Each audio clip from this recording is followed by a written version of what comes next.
Hello and welcome. Welcome to 2026. Happy New Year from the Sofa Broker team. And I say team because this is a team sport we do here at Cass the Sofa Broker. Yeah. As long as it ain't cricket. Now, Happy New Year for myself. My name is Solly and this is Daniel McPeake. And over there is producer Stan, who is now becoming quite famous as producer Stan. I get many messages from people saying, "Who is producer Stan?" I know, it's crazy. Can we see photos of producer Stan? It's all getting a little bit. Does he really need a haircut? Is what I've got told. Ooh. Yeah, and it's still yes. Even though he had such a good Christmas and he got such great presents, he made a point of saying, "Dad, Mum, thank you for my presents. Thank you for everything. Oh, man. Thank you for how great this has been and how you've done this for me for nearly 20 years. From now on, I'm picking up the rope. Next year, you can go on a cruise. You can hear it here on Sofa Broker. It's the cruise that he's paying for. Yeah, no. He's paying for it and he's sending us on a cruise and he's going to look after Frank. Ta-da! So, New Year, same old crap. Happy New Year, mate. Yeah, and you, mate. And I hope. How's your year been so far? It's been quick because it's just started. I'm not going to say anything. And I'm expecting it to get. Look, it's going to be a great year. Yeah. This is a year where I think we've both agreed we can feel, and I think there's just a general change in the air. I was starting to feel it. Yeah. That, it's kind of everyone's a bit pissed off with. It feels like, I know it's weird, right? It's probably not the right way to do it, but felt like that 2025 was like another COVID year. It just felt a little bit stuck. I think so, and because the market we work in, which is the real estate market, was stuck, and it was stuck for probably 8 months of the year, pretty much. I mean, obviously things change. Do you think that's the worst? I mean, in your experience in 82 years, is that the worst you've ever seen in the market? In the 82 years that I've been in real estate, I can't think of a worse market. And I can't think of a worse thing to say. I hate it when agents talk about the market. Yeah, so shit. Do you know what I mean? It's like when they talk about the budget. Oh, we're really concerned about the budget. And what the fuck does it matter? What's going to happen is going to happen. We're moving on to New Year's resolutions already, aren't we? Because my New Year's resolution is not to listen to agents pretending that they're world economists just because there's been a budget. I'm absolutely, know everything about the market because they've read Savills report, which came out, which was collated 15 years ago but came out today. Come on, be more original, bring your personality out when you there's fuck all you can do anyway. And if you're going to talk bollocks, talk fun bollocks. Yeah, have some funny bollocks. And bring it. Don't talk about, it's the worst thing you can do is worry about the doom. Whatever's going to be is going to be. And what I have learned, and I'm sure as my learned friend you will agree, that the market does always come up. And it comes back. It never sits there. In 1978, the market was X, now it's up, right? Yeah. You have the Iraqi war, properties went up, right? You have the pandemic, properties went up. You have that global crash that we had, properties went up. There's a lull and there's a stagnation that goes on. God, I love that word. Now I'm going to use words more. But we need more words for your January. We do, yeah. January. So, but what I'm saying is property does go up. So if you're sitting there going, woe is the market, your brain set will start to think and believe, woe is the market. And then everyone you speak to, it'll be about woe is the market, right? Yeah. Get out of that, right? So, our job's to make money. But also, without wanting to be too hypocritical, 25 was a bad year. But there was I being a hypocrite? But there have always been, because we're trying to not, go woe is the market and that kind of stuff. Okay, yeah. So, but also, you can't deny it was like that. But I would say, on a positive note, I think the last... Oh, God, this sounds really corporate. The last quarter, Q4. Oh, yeah. Q4. Last year. Because I use Q4 because I work for the Bank of England and I use things like It's Q4. Very good because you're trying to be an economist. I sell bloody houses, Anyway. In Barnsley. We did know, there were lots of £2 million sales last year compared to previous years, maybe, in terms of the tail end of the year. I think there were more 10 million plus sales in the last 3 months of the year than there were. Agreed. Agreed. I mean that started to change, and I think so. Was there right? We had this amazing thing, didn't we? We had the flea from the wealthy, the great exodus in central London, right? Did that actually really happen? Or was it like everything when there's a great exodus, right? It was because it was Mondeo Man, right? It was Mondeo Man that was leaving because his mate in the pub who drinks more Stella than him told him, get yourself to Portugal, son. That's where you want to be. All the money's over there. Or someone had turned around and gone, well, you really need to get out to Dubai because you'd be a fantastic broker. And let's get you out there. And then when you're out there, let's engage in you trying to get all the people that you know to buy a house out there because we've run out of buyers now. So I think, like, you know, it's very easy for us as absolutely, you know, affirmed Londoners, Brits, whatever. You know, we love London, we love the country and all that kind of stuff. And also, you know, your love of Cornwall, my love of Kent. You know, all this, we're not just London-centric. What did you say, Kent? Oh, you did say Kent, yeah. All I thought you said my love of something else then, which wouldn't be wrong. My love of rock music. You can switch it around just like that quickly, yeah, if you want. Plus ça change, as they say in... Collion Bou Moshe. Hey, there we go. 2026 in the house. So, yeah, I think, again, we talked about LinkedIn and all that kind of stuff. It did feel like it was just, you know, Dubai was on PR overdrive and using LinkedIn as its sort of... I was going to use a horrible word there. As its vehicle to tell the world that Dubai is a place to... LinkedIn... But there's no running... No one's running away. No, they haven't. They haven't. And I was going to say, if LinkedIn was every time you post, it costs you a tenner, how many people would then post? That's it. You've just said it.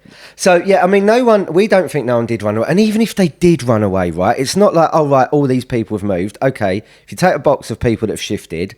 it leaves a gap for a box. So where are the boxes being filled up with? The only thing that can move, Sol, is just the value and the price of the property that someone wants to buy it for. I think we've finally realised or learnt to deal with the fact, as an industry, we've learnt to deal with the fact that it isn't just about boom and bust.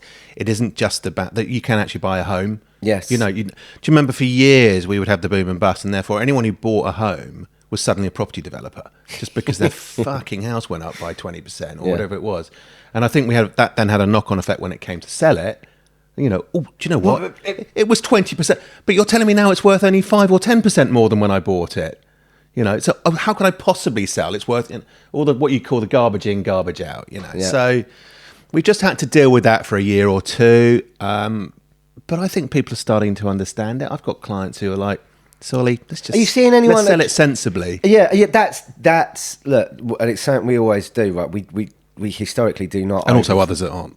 We historically don't overvalue because if you can't pitch a fee correctly in the beginning, you shouldn't be there. And it's pointless overvaluing something that isn't going to sell because unless you're working for a large corporate that gets 250 quid to sign up someone, you're never going to make money out of it, and all you're going to make is a load of grief. Well, the hockey stick doesn't come back up again, does it? It's stupid.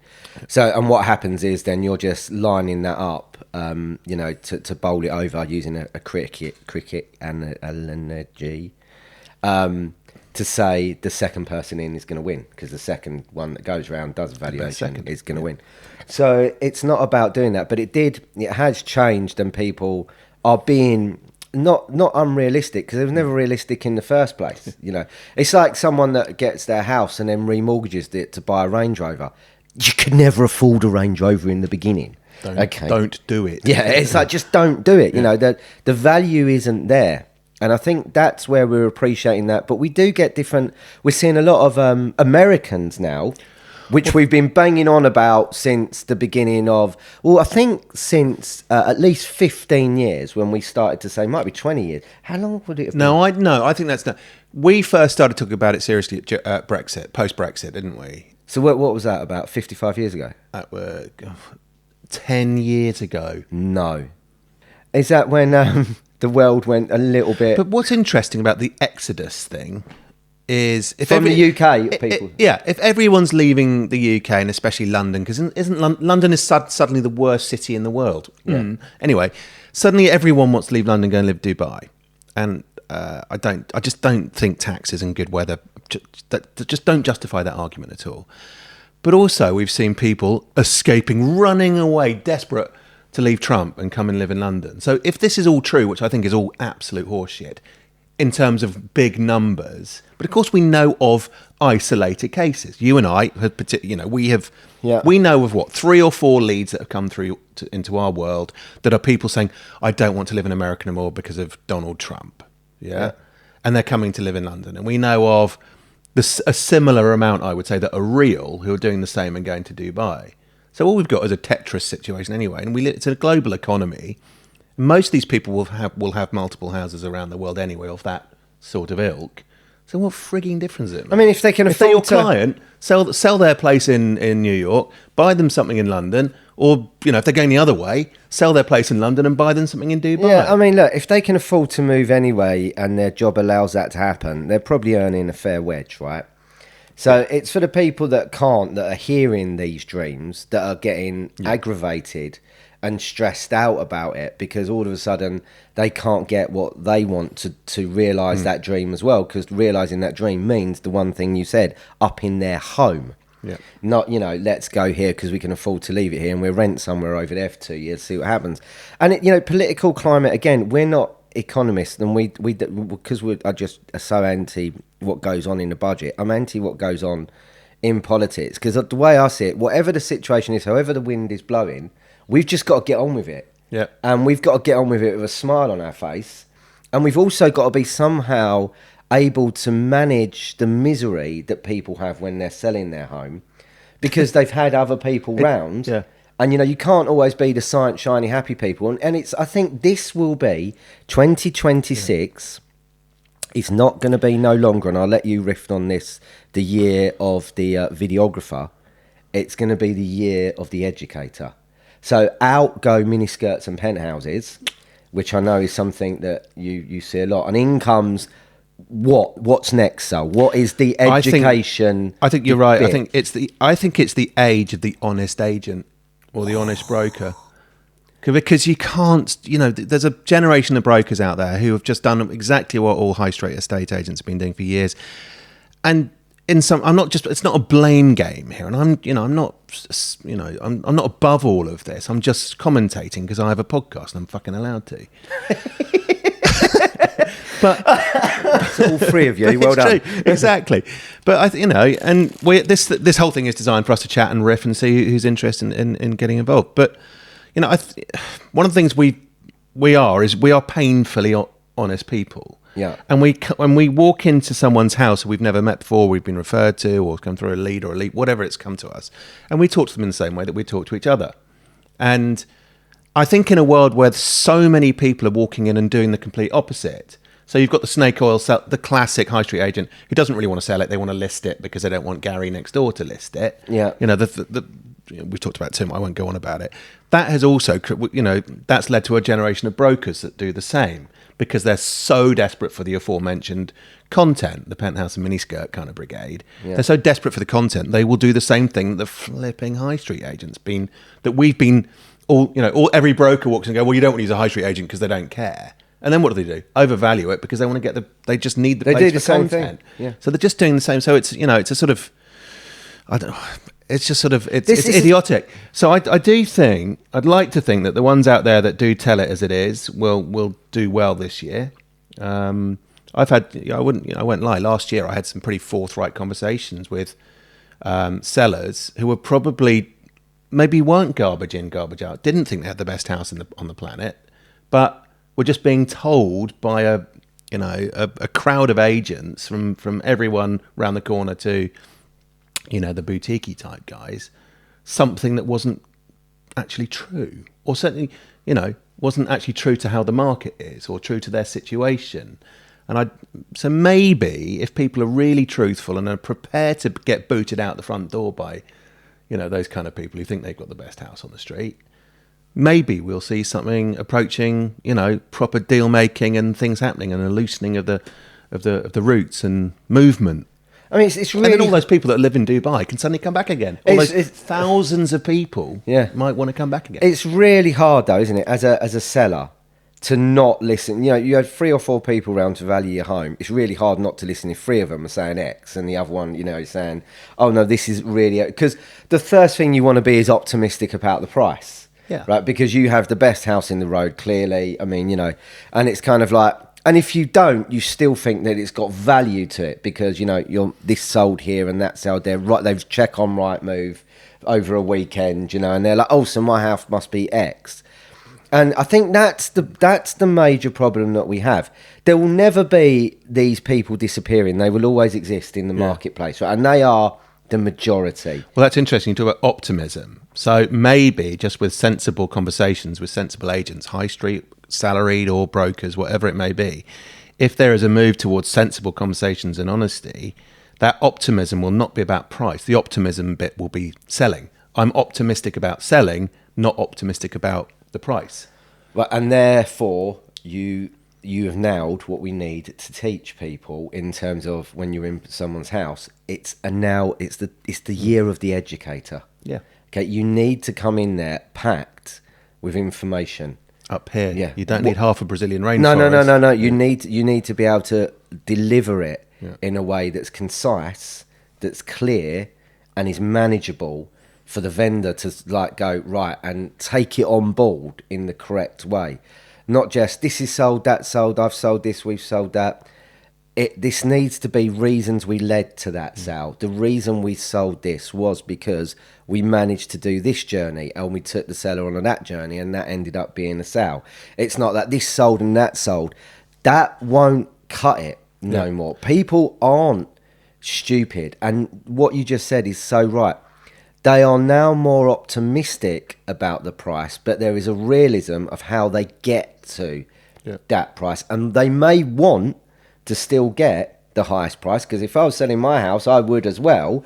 But there has to be an understanding. But it's a question of whether you want to actually sell it or not.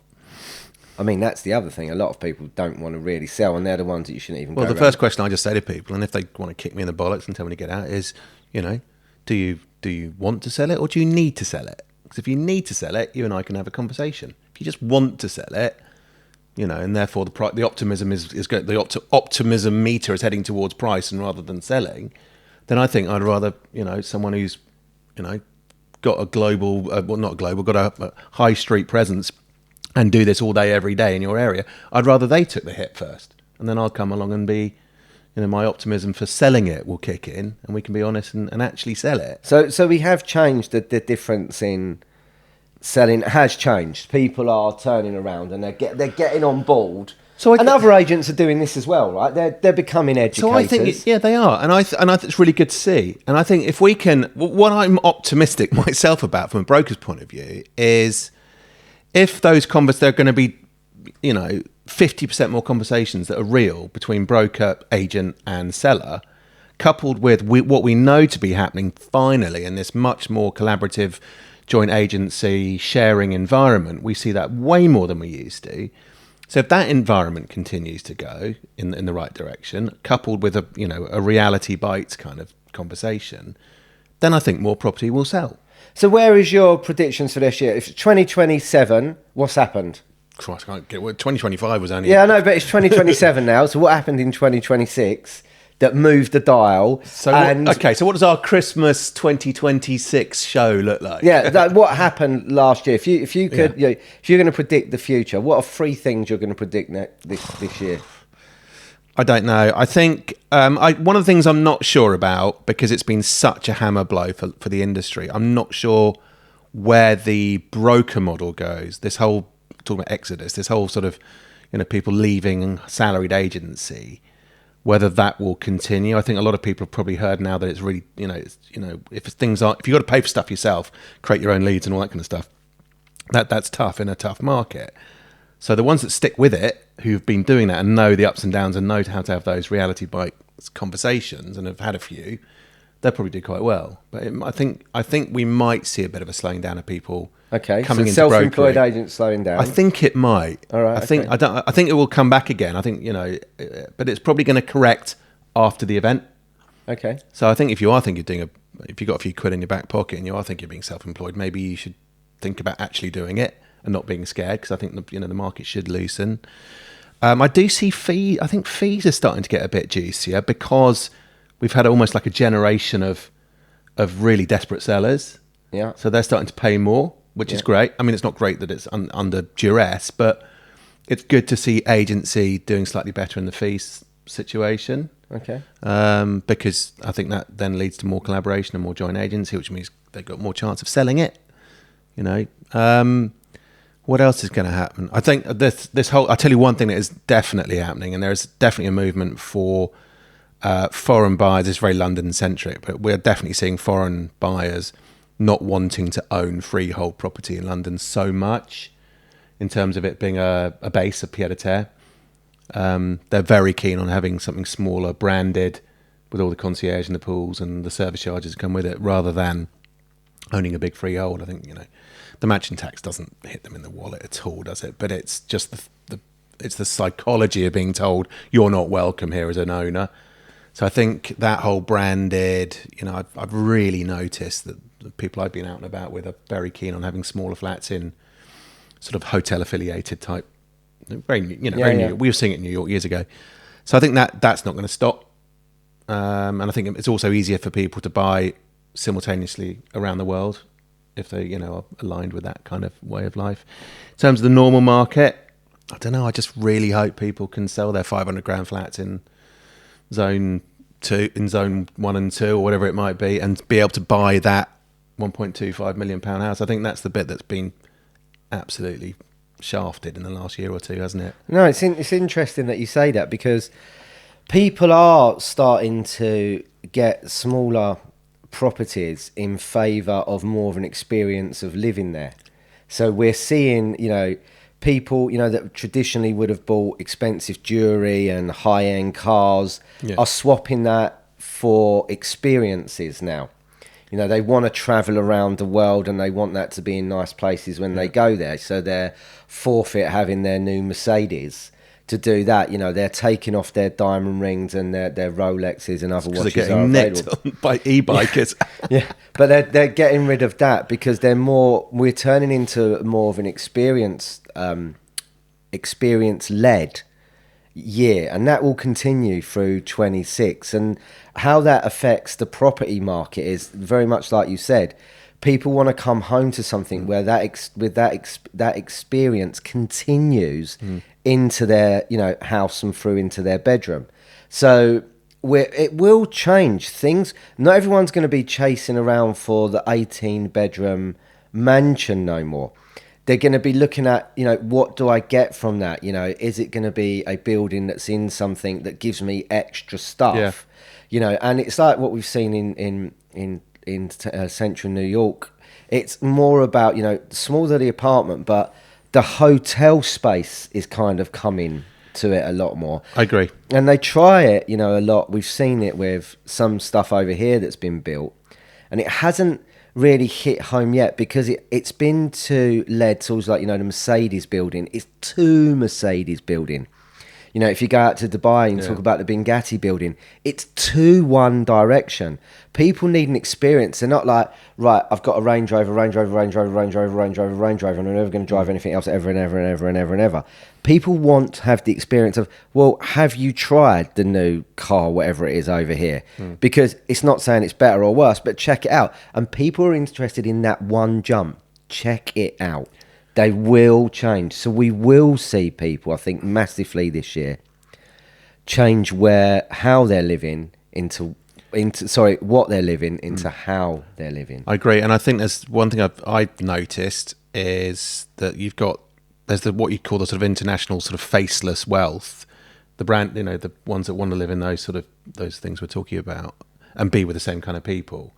There's always going to be that thing, right? But at the other end of the scale, there is, I think, that neighbourhoods, you know, you look at sort of a lot of wealth, you know, a lot of £2 million buyers, they're buying beautiful houses in parts of Hackney that are just so undeniably, you know, the sort of Notting Hill of 15, 20 years ago. People are liking that neighbourhood experience and that sort of authentic turnkey English experience. You get, obviously, Cotswolds is a great market for that, you know what I mean? So areas that just offer that sort of London authenticity, but without the mediocre property. You know, I think anything that's a little bit or mid, as my kid would call it, you know, that I think they're sort of struggling a little bit, and they're the ones that are probably having to take a little bit of a hit on their price. But you see a lot of just sort of low-key design-led houses and flats doing really well in nice neighbourhoods. It's the sort of, and that is because of the experience. experience. Their favourite coffee shops that everyone's hanging out at the moment, right? Property has always been trendy, but now it's trendy about where they're living, but it needs to be more so about the experience of going there. They walk past something continuously that they like. They go to the coffee shop continuously that they like. Their friends are in the favourite pub around the corner. They can share that with other friends in other areas to come to be here. And people do group together. It's a fact. Yeah. And so then that area becomes an overriding experience. And you see very much, which was microed in the beginning, the Notting Hill effect, right? Famous for the film that we talked about in the last episode.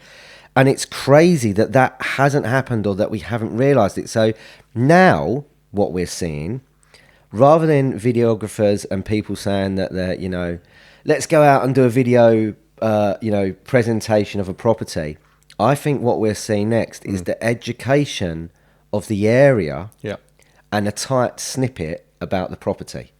Yeah, maybe 2 or 3 shots, and it'll be at the end. Yeah. Because I think... So it's what's outside the front door that's more important than inside. Yeah, it's the experience... In terms of presentation. You can give people about the area will bring them in. So we need to, as agents, we need to be reversing our role. Not be travel agents, right? But we need to be really invested into understanding the local area, into what it offers and the nuances of that, and where the people are going to that.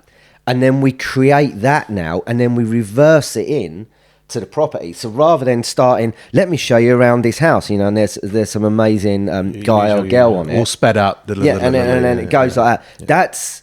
That's I think, and I don't know if you agree. I think that's going to be the difference in now. I think in the sort of the ultra luxury type pied-à-terre market, I think that works with a 500 grand house. No.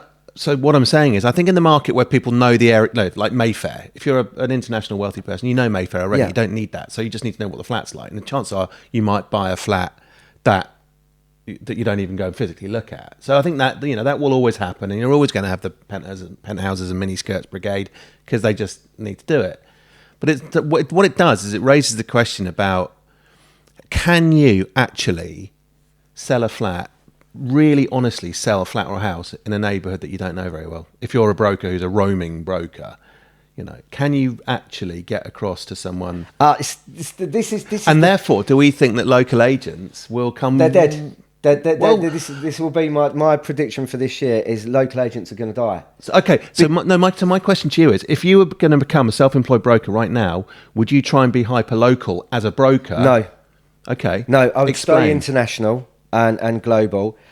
Because I do think this is the thing you said, like you've got Mayfair and you've got all these other places, and traditionally everyone knows about them. What I think where this is going is the education of the areas people don't know about. You spoke about Hackney, right? Yeah. Different areas in there and different close-off bits of that, right? No one knows about the little places around that and where they're so wonderful and what they can do and what they can offer. And I think what we have now, we don't have to be the person talking about it. I think one of the most amazing things I've seen is when someone goes, "Hi, why did you move into this area?" And they sit down and it's in third person. Yeah. They're speaking about the area, and then you bring into, look, we've got this property for sale over here, and however you're going to mix it in, you mix it in.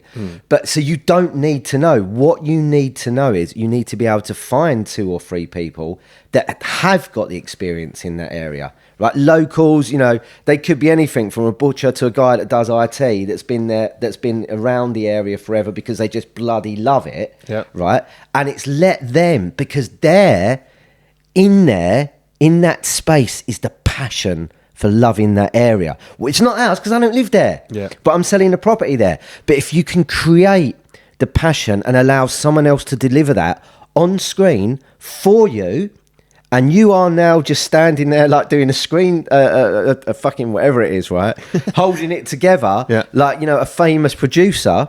And then you turn around to the property. It's not about the miniskirts and it's not about us anymore. It's about real people from 250,000 to 55 million showing other real people around the area, and we're just the guide. We're just and then we're the conduit. So then my cheeky little cheese, then you can go anywhere globally with that mantra. So you've reminded me of what, when we were really, really busy everyday brokers and stuff. We used to do lots of live works, and they were tended to be in areas that we've sort of alluded to, places like Hackney and sort of Hoxton and Bermondsey Borough, all those sort of areas that were sort of cool, vibey kind of areas.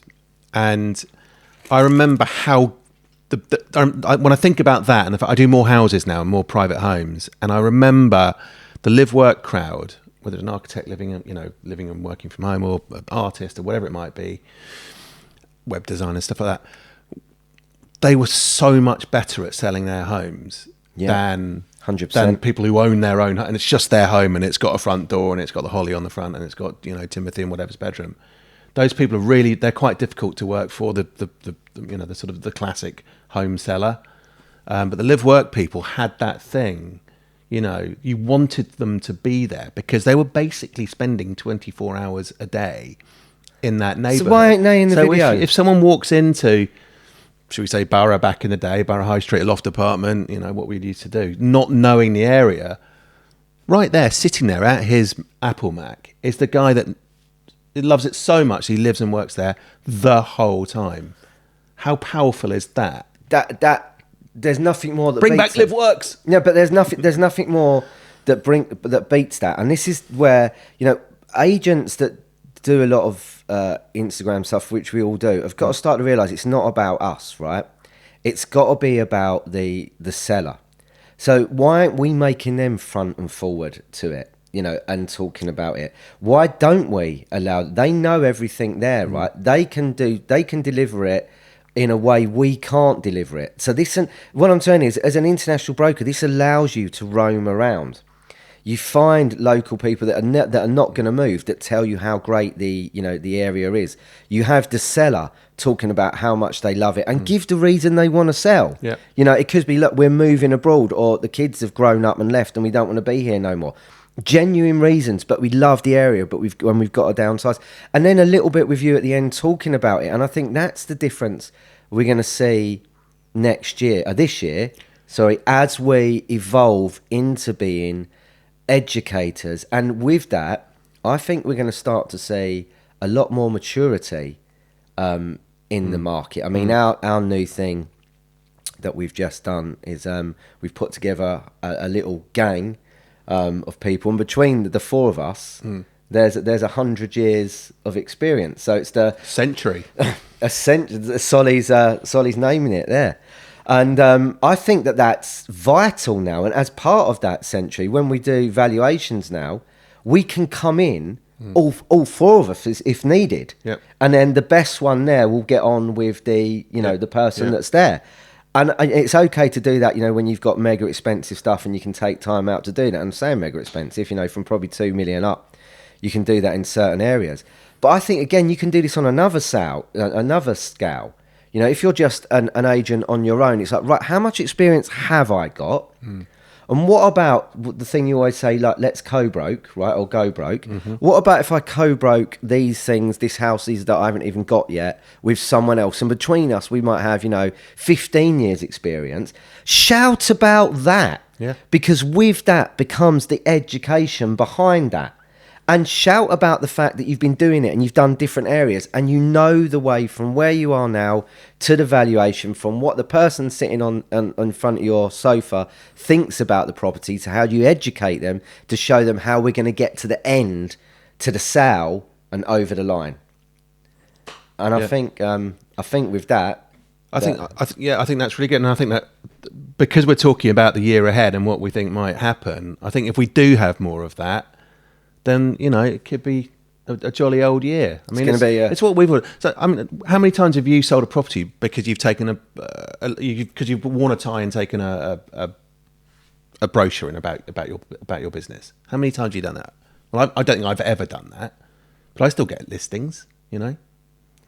I think look, it's going to be a brilliant year, and one of the things I would push everyone to do, and Solly does as well. It's something we always do. So if you're going to go on a valuation with somebody, after you've had the valuation, turn around to them and say, let's go for a coffee. What's your favourite coffee shop? And let them start to tell you about the area.